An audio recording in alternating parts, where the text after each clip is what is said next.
Ghosts of Sci-Fi in, I probably wouldn't have felt comfortable reviewing. It displays more of the hallmarks of a comic book movie than a science fiction one, inasmuch as it follows the age-old comic motif of an individual or a group of individuals with extraordinary talents being pursued by an evil organization seeking either to annihilate them or manipulate them for their own ends, like the Incredible Hulk and General Ross, or the Watchmen in 20th Century Fox.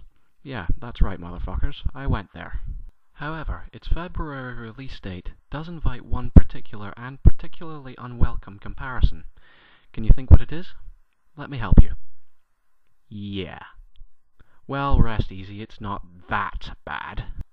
Anyway, the movie stars Chris Evans, last seen setting himself on fire in the Fantastic Four movies and inspiring audiences to emulate him, and Dakota Fanning, last seen rupturing Tom Cruise's eardrums in War of the Worlds.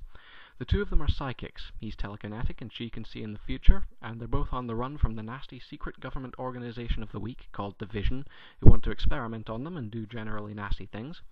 A bunch of other characters are briskly introduced, all of them after this psychic-enhancing formula thingy, and not long thereafter the whole thing turns into an impenetrable clusterfuck. Push is directed by Paul McGuigan, whose last film was Lucky Number 11, also a film which didn't really give a damn whether or not its audience knew what was going on.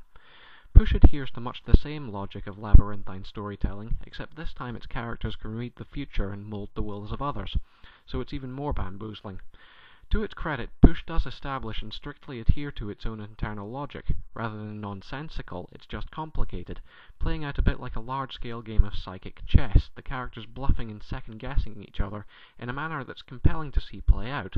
Spiced up with a couple of kinetic gun battle set pieces, it all makes for a moderately entertaining bit of cinema. However, there's a limit to how far this excuses Push. While it might be a lively mess, it doesn't change the fact that it's a mess, and one that's deadened somewhat by the almost uniformly bland performances. If the Fantastic Fours weren't enough to convince you, Chris Evans is capable of sucking all the charisma out of a 20-kilometre radius, and even Djimon Hounsou, who just about chewed his way right out of the screen in Blood Diamond, plays his villain with a marked disinterestedness, though mind you, Blood Diamond had dialogue that was worth two shits.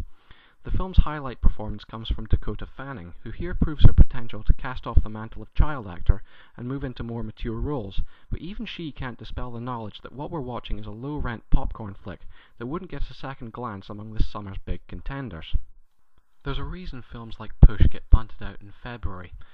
It's nowhere near as bad as Jumper, though that might be damning with faint praise, but it's still generally lackluster in both conception and in execution.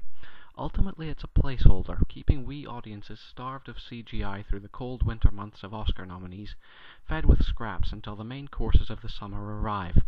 As placeholders go, Push carries out its role, so go and see it if you absolutely can't wait for X-Men Origins or something, as long as you realize you'll forget it pretty quickly.